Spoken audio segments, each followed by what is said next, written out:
आपका ईमान ताजा हो जाएगा। सुनिए जरा। रोज़ा अक़दस के अंदर एक कबूतर चला गया, ध्यान से सुनिए। और वहाँ उसकी जान जो है वो निकल गई। अब उस कबूतर को निकालना था। अब वहाँ के मदीना शरीफ के मुफ्तियान और उलमा से मसला पूछा गया कि इस कबूतर को कैसे निकाला जाए, अंदर कैसे आदमी को भेजा जाए। तो उलमाए किराम ने ये मसला बताया कि जो शख्स गुनाहों से पाक हो, कि उसकी जिंदगी में कोई गुनाह ना हो, वो रोज़ा अक़दस के अंदर जाए और उस कबूतर को बाहर निकाले।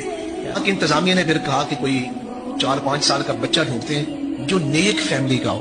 तो वहां मदीना मुनव्वरा का ही एक खानदान को जो है वो चुना गया, फिर रोज़ा अक़दस के अंदर दाखिल किए गए।